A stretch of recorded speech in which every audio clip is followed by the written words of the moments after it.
Hi everybody, it's Carissa. Welcome back to my series of videos on brioche knitting. Now in the first video we learned how to work basic brioche ribbing in the round, and in the second I showed you how it's a little bit different to work brioche flat back and forth in rows. So now that you've mastered the basic brioche ribbing, I wanted to show you how to do increases and decreases so you can really start to branch out with your brioche patterns. To begin, let's talk about brioche is really a two-stitch repeat when you're talking about just basic brioche ribbing. You've got either a brioche knit or a brioche purl, and then a slip-one yarn over in between. So whenever we increase or decrease, we want to do so in multiples of 2 so that we can maintain that pattern. So our first very basic increase is very similar to in just regular knitting. If you've ever done a knit one, yarn over, knit one, all into a single stitch, it's very similar to that with brioche. So let me work a couple stitches just to get in from the edge. Work my selvage stitch, slip one yarn over. Now if I want to work a 2-stitch increase in this stitch here, what I'm going to do is to brioche knit, yarn over, and brioche knit all into that same stitch. So I will brioche knit just like we learned, but I will not drop it off the left-hand needle yet.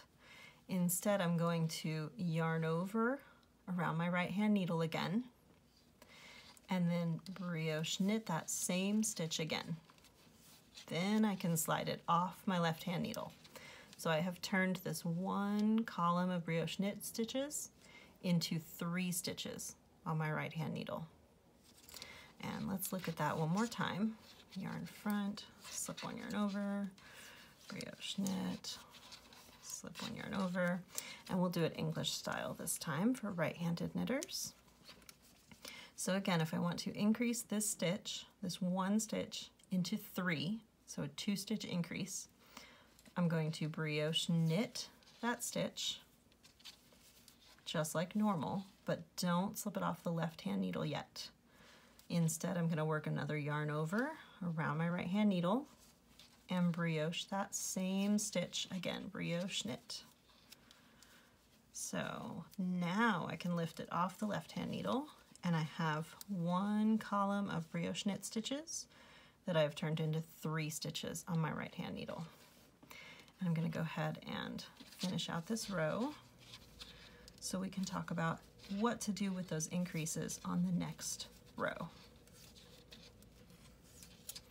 Okay, time to work a green row, so I'm going to slide my stitches to the other end of my needle.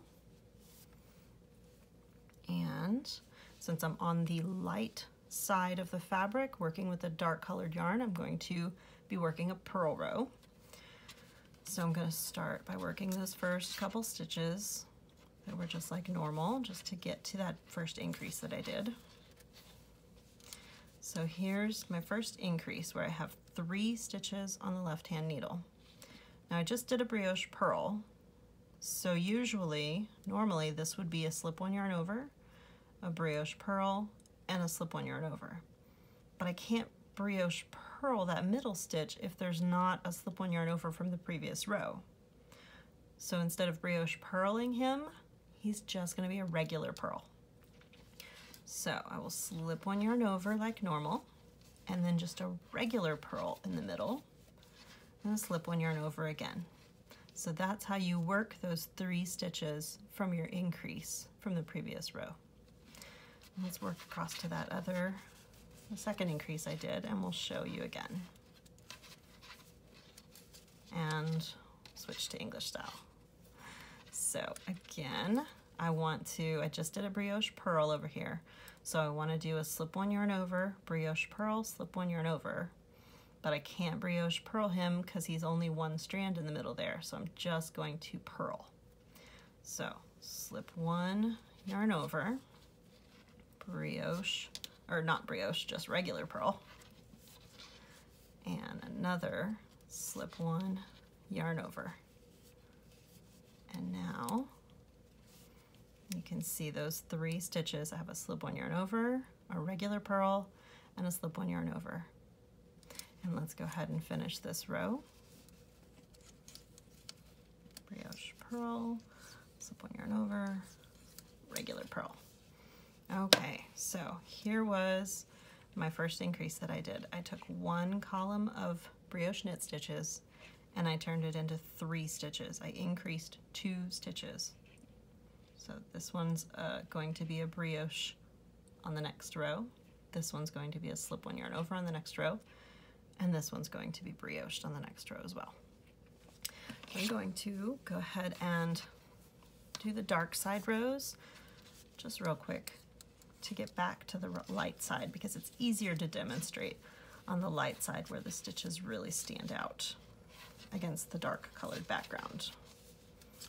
So I'm just going to work a purl row with my light color.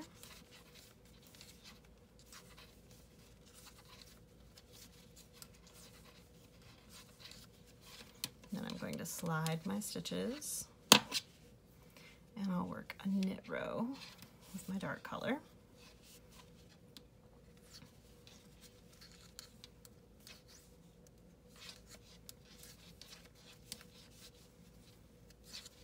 And if you'd wanted to do a 4-stitch increase, you could do that the same way that we did the 2-stitch increases. Instead of brioche knit, yarn over, brioche knit, all into 1 stitch, you could do a 4-stitch increase by doing brioche knit, yarn over, brioche knit, yarn over, brioche knit, all into 1 stitch. So you're working 5 stitches into a single stitch to increase 4 stitches at a time. Okay, now we are back to our light side of our fabric, and we're going to be working with the light color. This is going to be a knit row. Now let's talk about some basic decreases in brioche. So again, we want to decrease in multiples of 2.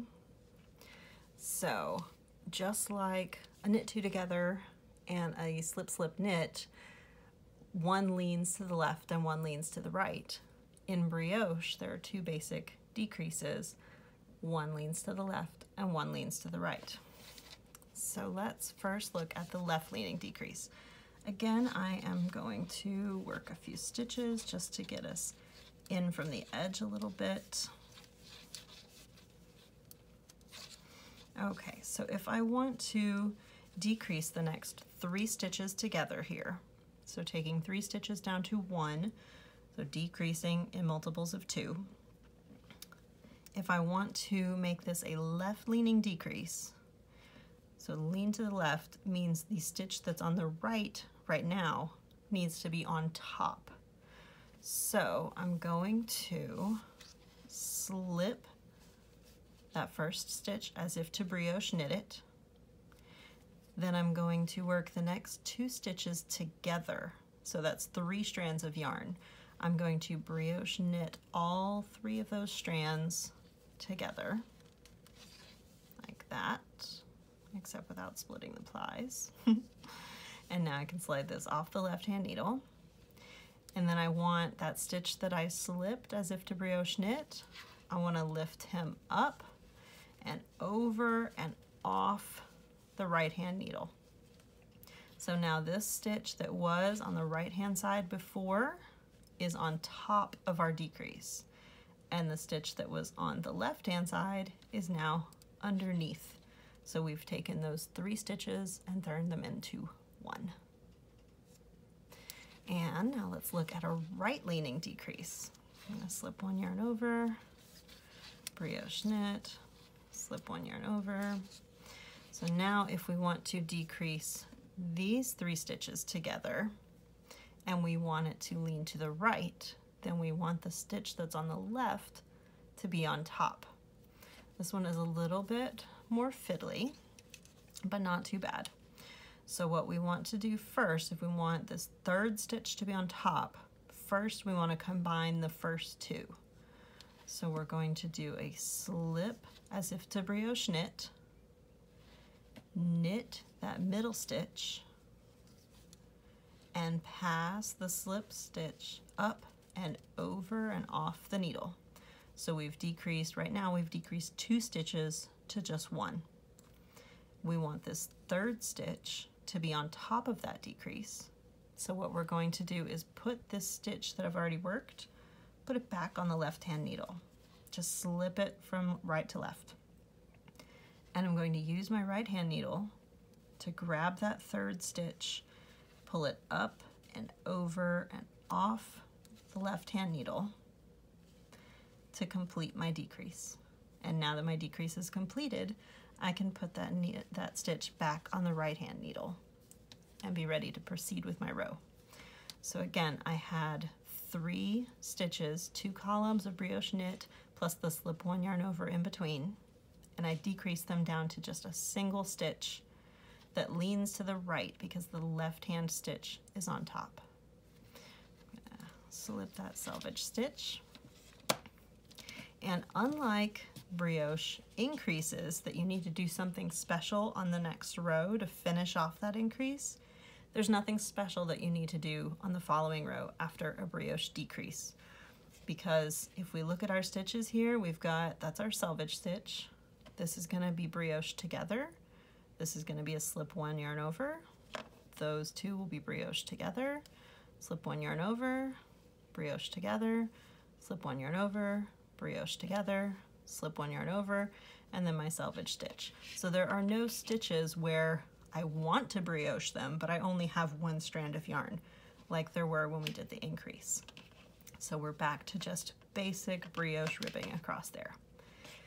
And if we look at our fabric, you can see this Y is where we did a 2-stitch increase, where this 1 column of brioche knit turned into 2 columns with a slip 1 yarn over in between. Similarly, this bit right here is where we took 2 columns of brioche knitting and decreased them down into 1 stitch. This is a left leaning decrease because the right stitch is on top. And over here we had a right leaning decrease because the left stitch was on top when we did our decrease. And now there's one more thing that I want to show you. So I'm going to go ahead and finish out this row and get back to a light side row. So as I said before, this is just a normal row with the green. I don't have to do anything special after a brioche decrease like I did with the brioche increase. Oops. Well, here we go. So just a regular light side dark color row. And then I'll flip my yarn over, flip my work over, and I'll work a dark side light color row, which is another purl row.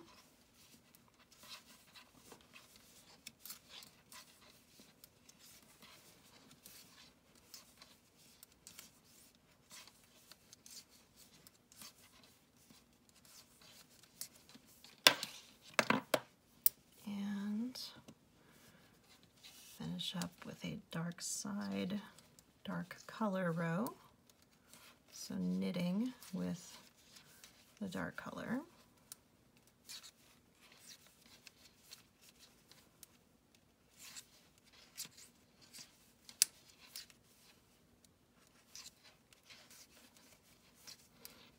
All right, and while we're back here, let me show you. So when we worked that increase on the front, where the light colored, flip it over, where the light colored column turned into 2, it split into 2 columns. On the backhand side, that is what that looks like. 2 valleys of white split off, and a green column appears out of nowhere. Likewise, when we did a decrease on the light side, we had 2 columns of light colored brioche stitches turn into 1 column. On the back side, the dark side, that's that right there. We have 2 light colored valleys that converge, and this green column just disappears into nothing. All right, now one more thing to show you. With the brioche increases, like I said, you could do, we looked at the 2-stitch increase. You could do a 4-stitch increase the same exact way, just do more yarn overs and brioche knits into the same stitch. There's nothing different about that. With a 4-stitch brioche decrease, that is a little bit different than either of the 2-stitch decreases that I've showed you so far. And in order to work this, we're going to need a locking stitch marker that we're just going to use as a stitch holder for a second during our decrease. So first I'm going to work a couple stitches to get in from the edge. Knit, slip one yarn over, brioche knit, slip one yarn over. Okay, so a 4-stitch decrease means I'm going to take the next 5 stitches here and turn them into 1 stitch. So we've got this brioche, that one's going to be a slip one yarn over, brioche, slip one yarn over, brioche. All 5 of those are going to be worked into a single stitch, so it can be a little bit fiddly. And if we want this to be a centered double decrease, or quadruple decrease actually, which means this middle column of brioche needs to end up on top. So with these 5 stitches, let's think of them as numbered 1, 2, 3, 4, and 5. What I want to do is for 2 and 4, the valley stitches, I want those to be in the very back of our decrease. 1 and 5 need to be next. And then 3, the center one, I want to be on top of the decrease, so that is a centered decrease. So this is how we work that. We're going to slip 1 as if to knit. We're going to slip number 2 as if to knit. This 3rd stitch, that's the one we want to be on top. So what we're going to do is grab our locking stitch marker and just grab that stitch off the needle. I'm going to lock that stitch marker off the left hand needle, and he's just going to hang out in the front for a minute. Now I've slipped 1 and 2 as if to knit. I've placed 3 on a locking stitch marker. Now I'm going to knit stitch number 4.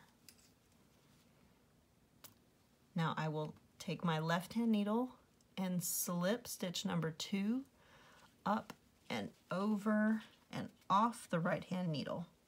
So now stitches number 2 and 4 have been combined into a single stitch. Now I want to get stitch number 1 that's over here and stitch number 5 that is still on the left hand needle. I want to get those worked into the decrease now. So what I'm going to do is put the stitch that I'm working on, the stitch that's in progress, I'm going to put that back on my right hand needle, just slip it from right to left. And I'll use my right hand needle to grab stitch number 5, both strands of it, and slip it up and over and off my left hand needle. Okay, so now I have combined stitches 2, 4, and 5 into a single stitch. Now I'm going to do the opposite to get stitch number 1 over here into that mix. So I'll slip my working stitch over to the right hand needle again, use my left hand needle to grab stitch number 1 and pull it up and over and off the right hand needle, and oh my goodness, that's tight. There we go. Okay, so now I have combined stitches number 1, 2, 4, and 5 into a single stitch. But now I still have stitch number 3 hanging out here in the middle. So I'm going to lift that up and put it back on my left hand needle. And I can take out the locking stitch marker now. And then one more time I'm going to put my decrease in progress, I'm going to put that stitch back on the left-hand needle. I'm going to use my right-hand needle to grab stitch number 3 that we just put back on the left-hand needle. I'm going to lift him up and over and off the left-hand needle so that now all 5 stitches are combined into a single stitch. So now we are finished with that decrease. We can put him on the right-hand needle. He is done. And we can finish out the row by just slipping our selvage stitch. So let's look at that. So we had 1, 2, 3 columns of brioche plus 1 and 2 valleys in between. And we just combined all 5 of those into a single stitch. And it is a centered decrease because you can see the center column ends up on top. And there you have it. Those are the basic increases and decreases involved in brioche knitting. I hope you've enjoyed this video. Thank you for watching.